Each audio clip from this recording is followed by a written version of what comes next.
उर्दू सफ़ा को सब्सक्राइब कीजिए और आने वाली हर नई वीडियो के लिए घंटी दबाइए।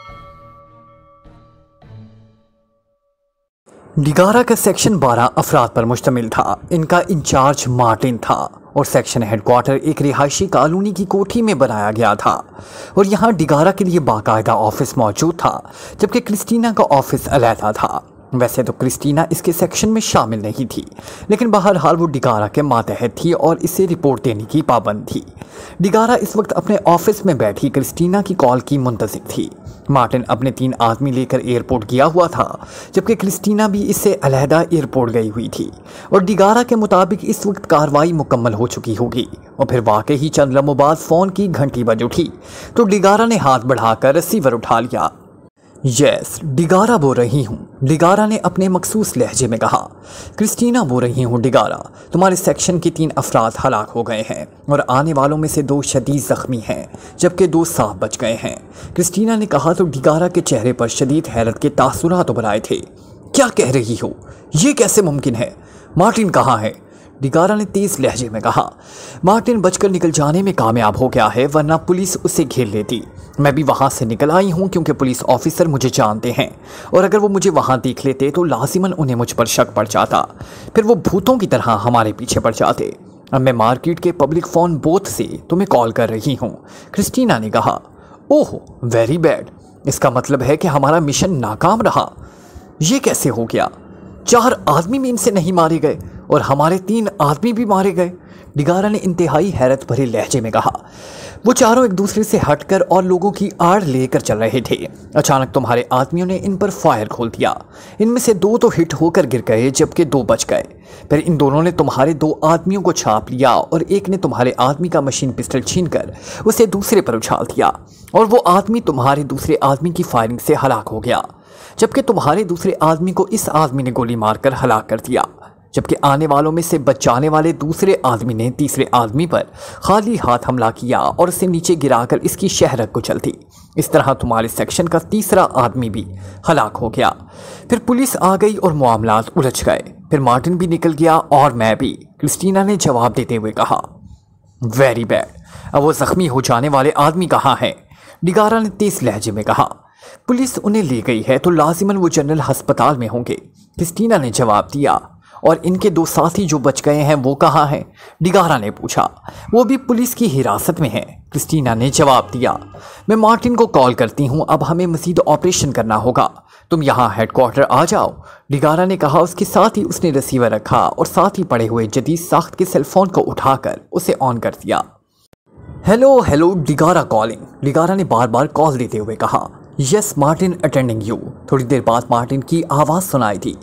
मार्टिन, तुम कहाँ हो? तुमने अब तक रिपोर्ट भी नहीं दी, डिगारा ने सख्त लहजे में कहा। मैं सब हेडक्वार्टर में हूँ मैडम, मैंने आदमी भेजे हुए हैं, इसलिए मेरा ख्याल था कि तमाम सूरत हाल वाज़ेह होने पर आपको रिपोर्ट दूँ, मार्टिन ने मौतबाना लहजे में जवाब दिया। एयरपोर्ट पर क्या हुआ है? तुम खुद वहाँ गए थे? डिगारा का लहजा मज़ीद सख्त हो गया। इस बारे में यकीनन मैडम क्रिस्टीना ने आपको रिपोर्ट दे दी होगी। वहाँ हमारे 3 आदमी हलाक कर दिए गए हैं। फिर फ़ौरन पुलिस वहाँ पहुँच गई थी। आने वालों में से 2 शदीद ज़ख्मी हैं, उन्हें भी पुलिस ले गई है और बाकी 2 अफराद को भी। वो ज़ख्मी तो अब तक यकीनन ख़त्म हो चुके होंगे और जो 2 आदमी जिंदा बच गए हैं, इनके बारे में मालूमात जैसे ही मिलेंगी वो कहाँ हैं, हम उन पर वहीं हमला करके उनका खात्मा कर देंगे, मार्टिन ने कहा। तुमने जनरल अस्पताल से मालूमात हासिल की हैं? डिगारा ने कहा। मैडम, मैंने 2 आदमी वहाँ भेजे हैं क्योंकि पुलिस की वजह से फ़ोन पर कोई मालूमात नहीं दे रहा, मार्टिन ने जवाब दिया। जितनी जल्दी मुमकिन हो सके मिशन मुकम्मल करो, वरना हम सबके भी डेथ ऑर्डर सेक्शन हेडक्वार्टर से जारी हो सकते हैं, डिगारा ने गुस्सेले लहजे में कहा। यस मैडम, मैं सेक्शन मुकम्मल करके आपको रिपोर्ट देता हूँ, मार्टिन ने कदरे सहमे हुए लहजे में कहा। हमारे 3 साथी जो एयरपोर्ट पर हलाक हो गए हैं, उनकी लाशें पुलिस से हासिल करके उनके लवाहिकीन तक पहुँचा दो और उन्हें रिलीफ में इतनी रकम दे दो कि वो इस बारे में किसी से कोई शिकायत न करें, डिगारा ने कहा। यस मैडम, मैंने पहले ही इसका इंतज़ाम कर दिया है, मार्टिन ने कहा तो डिगारा ने ओके कहकर सेलफोन ऑफ कर दिया। थोड़ी देर बाद क्रिस्टीना उसके ऑफिस में दाखिल हुई। हाँ, अब तफसील से बताओ कि एयरपोर्ट पर क्या हुआ है, डिगारा ने उसके सामने कुर्सी पर बैठते हुए कहा तो क्रिस्टीना ने तफसीलन बताना शुरू कर दिया। डिगारा खामोश बैठी सुनती रही, लेकिन इसके चेहरे पर हैरत के तासुरात नुमाया थे। कमाल है, वो लोग निहत्थे थे, इन पर हमला भी अचानक किया गया और टारगेट किलिंग था। इसके बावजूद हमारे 3 आदमी हलाक हो गए और इनमें से 2 सिर्फ जख्मी हुए और 2 साफ बच गए, डिगारा ने कहा। इन लोगों के जिस्म में तो बिजलियां भरी हुई थी। पहले राउंड में उनके 2 आदमी गिर गए, लेकिन दूसरे 2 आदमियों ने इंतहाई चाप गदस्ती और पलक झपकाने में हमारे 3 अफराद को इंतहाई हैरत अंगेज अंदाज में हलाक कर दिया। हमारे एक आदमी की तो शहरत कुचल दी गई, एक आदमी हमारे ही आदमी की फायरिंग से मारा गया और तीसरे को एक ने हमारे ही आदमी से छीने हुए मशीन पिस्टल से हलाक कर दिया। ये सब इस कदर तेज़ी से हुआ कि कोई समझ ही ना सका, और फिर इससे पहले कि मज़ीद कोई कार्रवाई होती पुलिस वहाँ पहुँच गई। क्रिस्टीना ने जवाब देते हुए कहा, मुझे मार्टिन पर गुस्सा आ रहा है कि वो सिर्फ 3 आदमी क्यों साथ ले गया, 6 अफराद साथ ले जाता, डिगारा ने कहा। 4 अफराद को सिर्फ गोलियां ही मारनी थी और इस काम के लिए 3 आदमी भी बहुत थे। क्रिस्टीना ने जवाब दिया, हाँ तुम्हारी बात दुरुस्त है, लेकिन ये हुआ अजीब है। बहरहाल अब भी वो जिंदा तो नहीं बच सकते। अगर वो ज़ख्मी जिंदा हुए तो हस्पताल में उन्हें गोलियों से उड़ा दिया जाएगा, और अगर हलाक हो गए तो वैसे ही मामला ख़त्म हो जाएगा। और ज़िंदा बच जाने वाले दोनों आदमियों को जो पुलिस की हिरासत में है, जैसे ही वो आज़ाद हुए उन्हें भी हलाक कर दिया जाएगा। मिशन तो बहरहाल मुकम्मल करना ही है, डिगारा ने कहा। और फिर तकरीबन आधे घंटे बाद फ़ोन की घंटी बज उठी तो डिगारा ने हाथ बढ़ाकर रिसीवर उठा लिया। यस, डिगारा बोल रही हूँ, डिगारा ने तेज़ लहजे में कहा। उसके साथ ही उसने हाथ बढ़ाकर लाउडर का बटन प्रेस कर दिया। मार्टिन बोल रहा हूँ मैडम। तो उसी तरफ से मार्टिन की आवाज़ सुनाई थी। क्या रिपोर्ट है, मिशन मुकम्मल हुआ या नहीं, डिगारा ने तेज़ लहजे में कहा। मिशन मुकम्मल नहीं हो सका मैडम, मार्टिन ने जवाब दिया। तो डिगारा के साथ साथ क्रिस्टीना भी बेइख्तियार उछल पड़ी। क्यों, क्या हुआ है, डिगारा ने गुस्से से चीखते हुए कहा। दोनों जख्मियों के उनके साथी अस्पताल से डिस्चार्ज करा कर ले गए और बावजूद इंतहाई कोशिश की ये मालूम नहीं हो सका कि वो लोग कहाँ गए हैं, मार्टिन ने कहा। क्या कह रहे हो, उनके साथी ले गए हैं, लेकिन उनके साथी तो पुलिस की हिरासत में थे, डिगारा ने चीखते हुए कहा। पुलिस ने उनका बयान लेकर उन्हें छोड़ दिया। वो अस्पताल ही में मौजूद रहे। फिर जैसे ही उनके साथियों के ऑपरेशन मुकम्मल हुए उन्होंने उन्हें डिस्चार्ज कराया और साथ ले गए, मार्टिन ने जवाब दिया। ये कैसे हो सकता है, पुलिस केस में अस्पताल वाले कैसे जख्मियों को इस तरह डिस्चार्ज कर सकते हैं, डिगारा ने हैरत भरे लहजे में कहा। चूंकि पुलिस ने इन जख्मियों को अपनी तहवील में रखने का लिखकर नहीं दिया था, इसलिए अस्पताल के कवानीन के मुताबिक अस्पताल वाले उनके साथियों के इसरार पर उन्हें फौरी तौर पर डिस्चार्ज करने पर मजबूर हो गए, मार्टिन ने कहा। वो किस पर ले गए हैं जख्मियों को, जाहिर है किसी एम्बुलेंस में ही ले गए होंगे, डिगारा ने कहा। यस मैडम, किसी प्राइवेट कंपनी की एम्बुलेंस पर जख्मी गए हैं। हम इस बारे में मालूमात हासिल कर रहे हैं। जैसे ही मालूम होगा इन पर हमला कर दिया जाएगा। वो लाजिमन उन्हें किसी प्राइवेट अस्पताल में ले गए होंगे। हमारे आदमी तमाम प्राइवेट अस्पतालों की चेकिंग कर रहे हैं, मार्टिन ने कहा। यह है तुम्हारी कारकर्दगी मार्टिन। सुनो, अगर तुमने 4 घंटों के अंदर अंदर उन्हें ट्रेस ना किया तो फिर ना तुम जिंदा रहोगे और ना तुम्हारे साथी, डिगारा ने गुस्से की शिद्दत से कांपते हुए लहजे में कहा और रिसीवर को इस तरह कुरिडलर पर पटक दिया जैसे सारा गुस्सा रिसीवर पर ही उतार रही हो। इसका चेहरा गुस्से से सुर्ख हो रहा था और आंखों से जैसे शोले से निकल रहे थे। यह है हमारी कारकर्दगी नॉनसेंस, डिगारा ने बड़बड़ाते हुए कहा। इसमें मार्टिन का कसूर नहीं है, क्रिस्टीना ने कहा। तो डिगारा बेइख्तियार उछल पड़ी। ये क्या कह रही हो, मार्टिन का कसूर नहीं है तो फिर किसका कसूर है, मेरा या तुम्हारा, बोलो, डिगारा ने गुस्से से भपरे हुए लहजे में कहा। तुम जिस अंदाज में सोच रही हो मामला इस अंदाज का नहीं है डिगारा। ये लोग आम मुजरिम नहीं और ना ही आम एजेंट हैं। ये दुनिया के ख़तरनाक एजेंट हैं। हालांकि उन्हें मालूम न था कि एयरपोर्ट पर इन पर हमला होने वाला है और फिर अचानक होने वाले हमले से बच जाना तकरीबन नामुमकिन होता है। लेकिन इसके बावजूद ना सिर्फ ये लोग बच गए बल्कि उन्होंने हमारे 3 आदमियों को भी हलाक कर दिया। और जाहिर है अब ये संभल गए होंगे, इसलिए उन्होंने पुलिस को भी चक्कर दे दिया और अपने साथियों को भी निकाल कर ले गए, क्योंकि उन्हें मालूम था कि इन पर लाजिमन दोबारा भी हमला हो सकता है। अब तुम बताओ कि मार्टिन क्या करता, क्रिस्टीना ने बाकायदा तज्जिया करते हुए कहा। तुम ठीक कह रही हो क्रिस्टीना, लेकिन अब हम उन्हें कैसे तलाश करें, डिगारा ने कहा। मार्टिन इस मामले में तेज आदमी है और इस एम्बुलेंस को तलाश कर लेगा, फिर इनके बारे में भी इल्म हो जाएगा, क्रिस्टीना ने कहा। तो डिगारा के चेहरे पर इसकी बात सुनकर इत्मीनान के तासुरात उभर आए। फिर तकरीबन 2 घंटे बाद फ़ोन की घंटी एक बार फिर बज उठी तो उसके हाथ बढ़ाकर रिसीवर उठा लिया।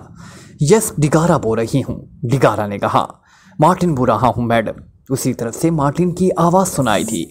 यस, क्या रिपोर्ट है? मिले हैं वो लोग या नहीं? डिगारा ने तेज लहजे में कहा। यस मैडम, वो दोनों जख्मी ऑर्नर्ड अस्पताल में मौजूद हैं और उनके दोनों साथी होटल ब्लैकवे में मौजूद हैं, मार्टिन ने जवाब दिया। ओह, होटल ब्लैकवे में है, कैसे मालूम हुआ? डिगारा ने चौंक कर पूछा। लाउडर का बटन चूंकि पहले से प्रेस था, इसलिए मार्टिन की आवाज़ क्रिस्टीना भी सुन रही थी। मैडम, मेरे आदमियों ने इस प्राइवेट एम्बुलेंस को ट्रेस कर लिया जिसने दोनों जख्मियों को जनरल अस्पताल से पिक किया था। ये एम्बुलेंस जनरल अस्पताल के डॉक्टर रिचर्ड की ज़ाती एम्बुलेंस थी और डॉक्टर रिचर्ड ने ही भारी रकम लेकर उन्हें ऑर्नर्ड अस्पताल भिजवाया है। डॉक्टर रिचर्ड रात के वक्त ऑर्नर्ड अस्पताल में काम करता है। इस एम्बुलेंस के ड्राइवर ने भारी रकम लेकर बताया कि जख्मियों के दोनों साथी भी एम्बुलेंस में साथ गए थे। जब इन दोनों जख्मियों को अस्पताल में दाखिल कर लिया गया तो उन्होंने ड्राइवर से कहा कि वो उन्हें करीब चौक पर ड्रॉप कर दे। एम्बुलेंस ड्राइवर ने उन्हें करीबी चौक पर ड्रॉप कर दिया और खुद आगे बढ़ गया। फिर वो कुछ देर किसी काम से होटल ब्लैकवे गया जहां उसका भाई वेटर है, तो इसने इन दोनों आदमियों को वहां देखा। वो लिफ्ट के जरिए ऊपर वाली मंजिल पर जा रहे थे। इसने इनके बारे में अपने भाई से मालूम किया तो इसके भाई ने उसे बताया कि ये दोनों इस होटल में रिहाइश पसीर हैं और चौथी मंजिल के कमरा नंबर 411 और 412 में ठहरे हैं। मार्टिन ने तफसील बताते हुए कहा। फिर तुमने क्या किया है? डिगारा ने पूछा। मैंने इसीलिए फ़ोन किया है कि अब आप जैसे हुक्म दें वैसे किया जाए।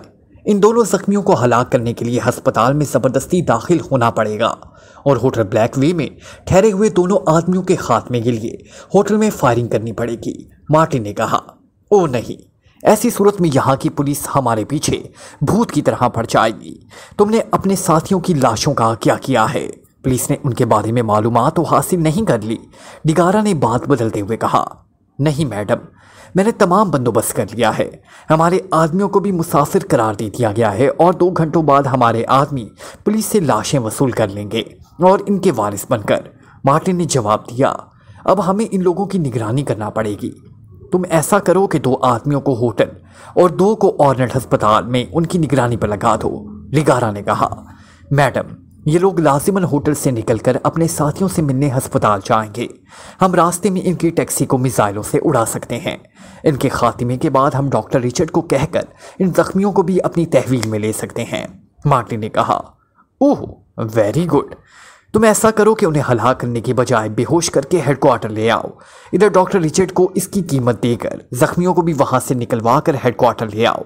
इस तरह पुलिस तक ये बात नहीं पहुंचेगी और हम इन चारों का खात्मा करके उनकी लाशें भी गायब कर देंगे, डिगारा ने मुसरत भरे लहजे में कहा। यस मैडम, ये दोनों काम इंतहाई आसानी से हो जाएंगे, मार्टिन ने जवाब दिया। ओके, तमाम काम इंतहाई होशियारी से करना। ये इंतहाई खतरनाक सीक्रेट एजेंट है, डिगारा ने कहा। आप बेफिक्र रहें मैडम, हम टैक्सी ड्राइवर को भी साथ ले आएंगे, टैक्सी समेत। इस तरह मामलात हमेशा के लिए ख़त्म कर दिए जाएंगे, मार्टिन ने कहा। ओके, डिगारा ने इत्मीनान भरे लहजे में कहा और रिसीवर रख दिया। कैसी तजवीज़ है? डिगारा ने क्रिस्टीना से मुखातिब होकर पूछा। 100% कामयाब, क्रिस्टीना ने मुस्कुराते हुए जवाब दिया तो डिगारा इस तरह हंसी जैसे उसने इंतहाई कठिन मिशन इंतहाई आसानी से मुकम्मल कर लिया हो। सदीकी और खावर होटल ब्लैकवे के एक कमरे में बैठे कॉफ़ी पीने में मसरूफ़ थे। चौहान और नुमानी को ऑर्नर्ड अस्पताल पहुंचाकर और वहां की सूरत हाल चेक करके और अपनी तसल्ली करके वो यहां आए थे, क्योंकि चीफ ने उन्हें यह हुक्म दिया था कि वो ब्लैकवे होटल में ठहरें। इमरान वहां उनसे आकर मिलेगा। डिगारा ग्रुप का खात्मा करना पड़ेगा सदीकी, अचानक खावर ने कहा तो सदीकी चौंक पड़ा। तुम्हारी बात दुरुस्त है, लेकिन मेरा ख्याल है कि हमें यहाँ रुकना तो नहीं, इसलिए हमें किसी से नहीं उलझना चाहिए। फिर ये ग्रुप ना जाने कितना बड़ा हो, हम पुलिस के चक्कर में भी फंस सकते हैं, सदीकी ने जवाब देते हुए कहा। इस ग्रुप का ताल्लुक ब्लैक थंडर से है और ब्लैक थंडर को अगर हमारे बारे में इल्म हो गया कि हम यहाँ पहुँच चुके हैं तो वो हमें आसानी से यहाँ से निकलने ना देंगे और इसके लिए ज़रूरी है कि इस डिगारा ग्रुप का खात्मा कर दिया जाए, खावर ने जवाब दिया। एक बात तो यह है कि इमरान साहब यहाँ पहुँच रहे हैं, वो लीडर होंगे, इसलिए जो इकदाम करना चाहें कर सकते हैं। दूसरी बात यह कि चौहान और नुमानी अस्पताल में हैं, हमें उनके ठीक होने का इंतज़ार भी करना पड़ेगा, सदीकी ने कहा। मुझे इस डॉक्टर रिचर्ड पर भी भरोसा नहीं है सदीकी, वो लालची आदमी है। अगर वो रकम लेकर हमारा काम कर सकता है तो उसे रकम देकर इससे हमारे खिलाफ भी काम लिया जा सकता है। खावर ने कहा तो सदीकी बेइख्तियार चौंक पड़ा। ओह, तुमने वाकई ही बड़ी गहरी बात की है। मेरे जहन में तो ये बात आई ही नहीं थी। तो फिर अब क्या किया जाए? इसका इलाज तो बहरहाल ज़रूरी है, सदीकी ने परेशान होते हुए कहा। खतरा जिनसे है उनका खात्मा कर दिया जाए तो खतरा नहीं रहेगा, खावर ने मुस्कुराते हुए जवाब दिया। अब वाकई ही बात मेरी समझ में आ गई। ब्लैक थंडर का यहाँ यही ग्रुप होगा। अगर इसका खात्मा हो जाए तो जब तक वहाँ इत्तला पहुँचेगी हम यहाँ से जा चुके होंगे। गुड शो खावर, तुमने तो जहानत से काम लिया है। लेकिन अब इस डिगारा ग्रुप को ट्रेस कैसे किया जाए? सदीकी ने कहा। किसी वेटर से बात की जाए। ये डिगारा लाजिमन किसी क्लब या होटल की जनरल मैनेजर वगैरह होगी। ऐसे लोग ऐसे ही ओहदों पर होते हैं, खावर ने कहा तो सदीकी ने अस्बात में सर हिला दिया।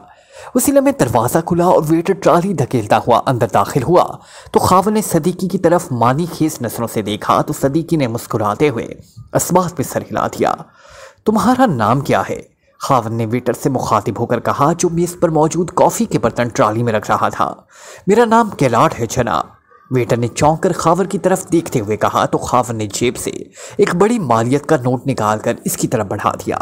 ये रख लो, खावर ने कहा तो इसने दोबारा चौंक कर खावर की तरफ देखा और फिर नोट लेकर उसने बिजली की सी तेज़ी से उसे जेब में डाल लिया। शुक्रिया सर, कोई खिदमत? तजर्बाकार वेटर ने कहा। यहाँ एक ग्रुप है जिसके डिगारा ग्रुप या डिगारा सेक्शन कहा जाता है। क्या तुम इस डिगारा को जानते हो? खावर ने कहा तो वेटर भी इख्तियार मुस्कुरा दिया। डिगारा मर्द नहीं औरत है जनाब, बेहद खूबसूरत स्याह फाम औरत, वेटर ने जवाब दिया तो खावर और सदीकी दोनों चौंक पड़े। औरत है? अच्छा, हम तो इसे मर्द समझे थे, खावर ने मुस्कुराते हुए कहा। इसका पता क्या है? सदीकी ने पूछा।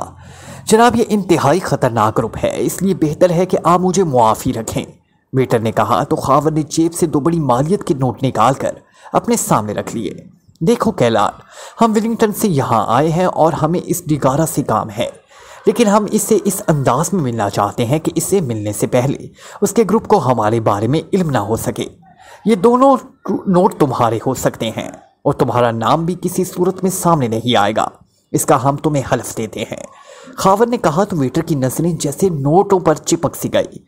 ठीक है, दे मुझे ये रकम, मैं आपको सब कुछ बता देता हूँ, कैलाड ने चंद लम्हे खामोश रहने के बाद कहा। पहले तफसील से बता दो सब कुछ, खावर ने कहा। डिगारा ग्रुप के 2 आदमी होटल से बाहर आपके इंतजार में मौजूद हैं। उन्होंने मुझसे एक बार पूछा था कि आपका प्रोग्राम कहीं जाने का है या नहीं, कैलाड ने कहा। तुम्हें कैसे पता चला कि वो डिगारा ग्रुप के आदमी हैं? सदीकी ने हैरत भरी लहजे में कहा। जनाब, मुझे यहाँ वेटरी करते हुए 20-22 साल हो गए। मैं तो उड़ती चिड़िया के पर भी गिन लेता हूँ। मुझे तो ये भी मालूम है कि आपके 2 साथी एयरपोर्ट पर जख्मी हो गए थे और आपने उन्हें ऑर्नेड अस्पताल में दाखिल कराया हुआ है, कैलाड ने कहा तो खावर और सदीकी दोनों के चेहरे देखने वाले हो गए। उनके तसव्वुर में भी ना था कि ये वेटर इस हद तक जानता होगा। खावर ने एक तवील सांस लिया और फिर ना सिर्फ 2 नोट उठाकर उसने कैलाड के हाथ में रख दिए, बल्कि कोट के इंदरूनी जेब से 4 बड़ी मालियत के नोट निकालकर उसने वो भी कैलाड को दे दिए। सुनो कैलाड, बैठ जाओ और हम सब कुछ तफसील से बता दो कि तुम ये सब कैसे जानते हो और डिगारा ग्रुप के बारे में भी तमाम तफसीलात बता दो, खावर ने कहा तो कैलाड ने तमाम नोट जल्दी से जेब में डाले। आपका शुक्रिया, आप वाकई ही हमारे जैसे लोगों का मुंह खुलवाने का फन जानते हैं, कैलाड ने एक कुर्सी पर बैठते हुए कहा। जिस एम्बुलेंस में आप अपने साथियों को जनरल अस्पताल से ऑर्नेड अस्पताल ले गए थे, उनका ड्राइवर मेरा भाई है। वो मुझसे मिलने यहाँ आया तो उसने आपको यहाँ देख लिया। उसने मुझसे आप लोगों के बारे में पूछा तो मैंने उसे आपके कमरों के नंबर बता दिए। इसके बाद अभी यहाँ आने से पहले मुझे डिगारा ग्रुप का रॉनसन मिला है। उसने मुझसे आप लोगों के बारे में पूछा तो मैंने उससे बताया कि आपने कमरे में कॉफ़ी मंगवाई है। इसने मुझे कहा कि मैं चेक करके उन्हें बताऊं कि आप दोनों किस वक्त होटल से बाहर जाएंगे, कैलाड ने तफसील बताते हुए कहा। डिगारा ग्रुप के बारे में क्या तफसील है?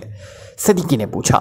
जनाब, पहले आप हलफ दें कि मेरा नाम सामने नहीं आएगा, वरना ये लोग मुझे और मेरी पूरी फैमिली को गोलियों से उड़ा देंगे, कैलाड ने इंतहाई संजीदा लहजे में कहा तो खावर और सदीकी दोनों ने बाकायदा हलफ दिया तो कैलाड के चेहरे पर इत्मीनान के तासुरात उभर आए। जनाब, डिगारा बेहद खूबसूरत स्याहफाम लड़की है। इसकी नायब एक और स्याहफाम लड़की है जिसका नाम क्रिस्टीना है। इनका ताल्लुक किसी बैनुल अक़वामी मुस्लिम तंजीम से है जिसे बीटी कहते हैं। असल नाम क्या है इसका मुझे इल्म नहीं। इसके 2 हेडक्वार्टर्स हैं, एक हेडक्वार्टर कहलाता है और दूसरा सब हेडक्वार्टर। हेडक्वार्टर लार्सन रोड पर वाक़ई सुर्ख पत्थरों वाली एक इमारत है। बिज़ाहिर ये एक रिहायशी इमारत है, जबकि सब हेडक्वार्टर ग्रीन टाउन की एक रिहायशी कोठी है। डिगारा और क्रिस्टीना की रिहाइश अलहदा है। इस ग्रुप का अमली इंचार्ज मार्टिन है। मार्टिन के तहत 10 आदमी हैं और ये 10 आदमी इन सब हेडक्वार्टर में रहते हैं, जबकि मार्टिन हेडक्वार्टर में रहता है। डिगारा और क्रिस्टीना ज़रूरत के वक्त ही हेडक्वार्टर जाती है, वरना इनका काम बड़े बड़े क्लबों और होटल में घूमना फिरना है। कैलॉर्ड ने तफसील बताते हुए कहा, तुम्हें इतनी तफसील से इस सारी बात का इल्म कैसे हुआ? खावन ने हैरत भरे लहजे में कहा, जनाब आप शायद यकीन न करें, मार्टिन मेरी छोटी बहन का शौहर रहा है। फिर मेरी बहन एक एक्सीडेंट में दोनों टांगों से मासूर हो गई तो मार्टिन ने उसे तलाक देकर घर से निकाल दिया। अब वो बेचारी एक मोहताज घर में रहती है। मैं गरीब आदमी हूँ और मेरी बीवी और बच्चे हैं। मैं उनके अखराजात पूरे नहीं कर सकता, इसलिए मैं भी अपनी बहन को अपने घर में नहीं रख सकता। हुकूमत की तरफ से उसे थोड़ी सी रकम मिलती है और मैं भी कभी कभी जाकर उसे कुछ दे देता हूँ, इसलिए मुझे ये सब कुछ मालूम है। मैं आपको ये सब कुछ ना बताता, इसलिए बता रहा हूँ कि इस मार्टिन से अब शदीद नफरत करता हूँ। वो बेहद अमीर आदमी है। मैंने उसकी जाकर मिन्नतें की कि वो मेरी बहन को माहाना कुछ रकम दे दिया करे ताकि वो इत्मीनान से अपनी बाकी ज़िंदगी मासूरी की हालत में गुजार सके, लेकिन मार्टिन ने धक्के देकर मुझे अपने घर से बाहर निकाल दिया। ये 4 साल पहले की बात है। यही वजह है कि इस ग्रुप के तमाम अफराद मुझे और मेरे भाई को अच्छी तरह जानते हैं, कैलॉर्ड ने जवाब देते हुए कहा। इसका लहजा बता रहा था कि वो सच बोल रहा है। हमें तुम्हारी बहन का सुनकर बेहद अफसोस हुआ है, सदीकी ने कहा। उसके साथ ही उसने कोट की अंदरूनी जेब से बड़ी मालियत के नोटों की गड्डी निकाली और उसे कैलॉर्ड की तरफ बढ़ा दिया। ये लो, ये रकम जाकर अपनी बहन को हमारी तरफ से दे देना, सदीकी ने कहा। तो कैलॉर्ड ने गड्डी पकड़ ली। उसके साथ उसकी आंखों से आंसू निकल आए। आपका ताल्लुक मशरिक से तो नहीं रहा, कैलॉर्ड ने कहा। तो सदीकी और खावर दोनों चौंक पड़े। क्या मतलब? मशरिक से तो नहीं रहा, हम तो यूरोपियन हैं, सदीकी ने कहा। आपने जिस जज्बे का इजहार किया है जनाब, ऐसे जज्बों के बारे में हम सुनते रहते हैं कि मशरिक के लोग ही ऐसे होते हैं, वरना यहाँ तो लोगों को लूटने के अलावा और कोई जज्बा किसी में नहीं है, कैलॉर्ड ने जवाब दिया। ऐसी कोई बात नहीं, अच्छे बुरे लोग हर जगह होते हैं, सदीकी ने कहा। शुक्रिया जनाब, अब मुझे इजाज़त दें, मैंने दूसरे कमरों में भी सर्विस देनी है, कैलॉर्ड ने कहा। मार्टिन इस वक्त कहाँ होगा? सदीकी ने पूछा। मुझे क्या मालूम जनाब, कैलॉर्ड ने चौंक कर कहा। तुम एक काम करो, नीचे जाकर रॉनसन को बता दो कि हमारा बिज़ाहिर बाहर जाने का कोई इरादा नहीं, फिर इससे किसी तरह मालूम करके हमें बताओ कि मार्टिन इस वक्त कहाँ मौजूद है, सदीकी ने कहा। सॉरी जनाब, ये लोग इंतहाई वहमी और ख़तरनाक हैं। अगर उन्हें मुझ पर शक पड़ गया तो मेरा जिंदा रहना महाल है, कैलॉर्ड ने साफ जवाब देते हुए कहा। ओके ठीक है, तुम जाओ, सदीकी ने कहा। तो कैलॉर्ड सलाम करके ट्राली धकेलता हुआ दरवाजे की तरफ मुड़ गया, लेकिन दरवाजे के करीब ट्राली लोकर वो वापस मुड़ा और फिर इन दोनों के करीब आ गया। डिगारा ग्रुप के 2 आदमी हॉल में मौजूद हैं। इनकी निशानी यह है कि दोनों ने सुर्ख रंग की टाई बांधी हुई है जिस पर संतरंग के फूल हैं, और यही निशानी डिगारा ग्रुप की है। और मार्टिन यकीनन सब हेडक्वार्टर में होगा, क्योंकि जब डिगारा ग्रुप और क्रिस्टीना हेडक्वार्टर में हो तो मार्टिन सब हेडक्वार्टर में बैठना पसंद करता है, कैलॉर्ड ने तेज लहजे में कहा, और फिर तेजी से मुड़कर दरवाजे की तरफ बढ़ गया। इसने दरवाज़ा खोला और ट्रॉली धकेलता हुआ बाहर निकल गया। मामलात बेहद सीरियस हैं खावर, तुम ठीक कहते थे, मुझसे वाकई ही गलती हुई, कैलॉर्ड के कमरे से बाहर जाते ही सदीकी ने कहा। ऐसी कोई बात नहीं सदीकी, अब हमें इस ग्रुप का बहरहाल खात्मा करना होगा, खावर ने जवाब दिया। लेकिन वो अभी बैठे उसी सिलसिले में प्लानिंग सोच रहे थे कि अचानक उसकी नाक से नामानू सी बू टकराई और वो दोनों भी इख्तियार चौंक पड़े। सदीकी ने सांस रोककर दरवाजे की तरफ देखा तो दरवाजे की होल से हल्के सफ़ेद रंग का धुआं तेज़ी से अंदर दाखिल हो रहा था और पूरे कमरे में फैलता जा रहा था। सदीकी एक झटके से उठाई था कि उसका सर तेज़ी से घुमा जैसे कोई तेज़ रफ्तार लट्टू घूमता है।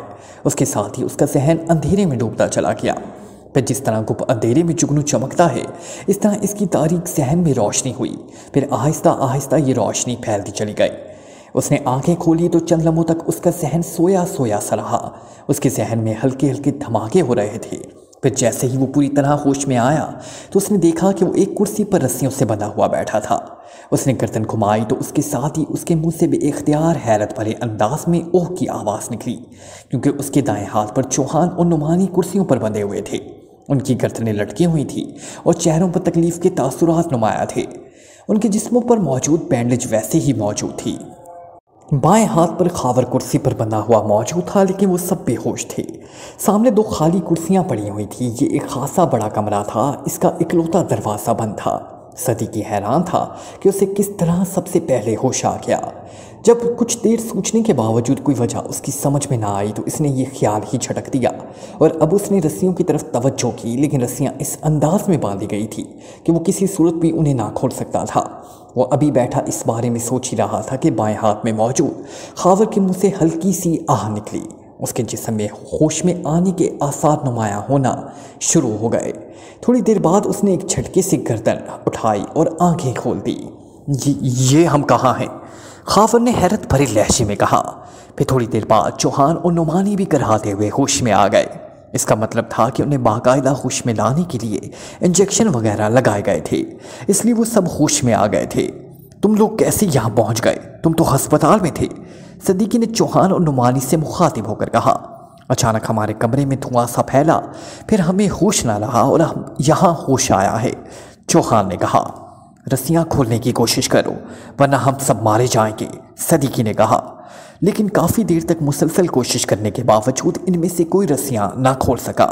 उसी लम्हे दरवाज़ा एक धमाके से खुला और आगे पीछे चलती हुई 2 खूबसूरत स्याहफाम लड़कियाँ अंदर दाखिल हुईं। उनके पीछे एक भारी जिस्म का आदमी था, जबकि इससे पीछे मशीन गन से मुसल्ला आदमी थे। रस्सियाँ चेक कर ली हैं मार्टिन, ये इंतहाई खतरनाक एजेंट है, सबसे आगे आने वाली लड़की ने मुड़कर भारी जिस्म वाले आदमी से मुखातिब होकर कहा। यस मैडम, ये किसी सूरत भी रस्सियों से आज़ाद नहीं हो सकते, इस भारी जिस्म वाले आदमी ने जवाब दिया, जिसका नाम मार्टिन लिया गया था। सदीकी और खावर दोनों समझ गए कि वो डिगारा ग्रुप के शिकंजे में है और अंदर दाखिल होने वाली पहली लड़की डिगारा और उसके पीछे क्रिस्टीना है और ये आदमी मार्टिन था। दोनों लड़कियां सामने रखी हुई कुर्सियों पर बैठ गईं, जबकि मार्टिन ने दीवार के साथ फोल्ड करके रखी हुई एक कुर्सी उठाई, उसे लाकर उसने इन दोनों के साथ रखकर खोला, फिर इस पर बैठ गया, जबकि मशीन गन बरदार वहीं दरवाजे के करीब ही रुक गया। तुम्हारा ताल्लुक पाक एशिया सीक्रेट सर्विस से है, डिगारा ने सदीकी और उसके साथियों को गौर से देखते हुए कहा। हम क्या तुम्हें एशियाई नजर आ रहे हैं? सदीकी ने मुंह बनाते हुए कहा तो डिगारा पे इख्तियार हंस पड़ी। तुमने मास्क मेकअप किए हुए थे जो उतार दिए गए हैं। कोई ये दूसरी बात है कि इन मास्क के उतारने के बावजूद तुम एशियाई नहीं, और हमने मेकअप वॉशर की मदद से तुम्हारे मेकअप वॉश करने की भी कोशिश की, लेकिन तुम्हारे मेकअप वॉश नहीं हो सके। लेकिन हमारे पास वो कागजात मौजूद हैं जिनके मुताबिक तुम करान से क्राम्बी फ़्लाइट के ज़रिए पहुँचे हो और तुम चारों वही हो जिन पर एयरपोर्ट पर हमला किया गया था।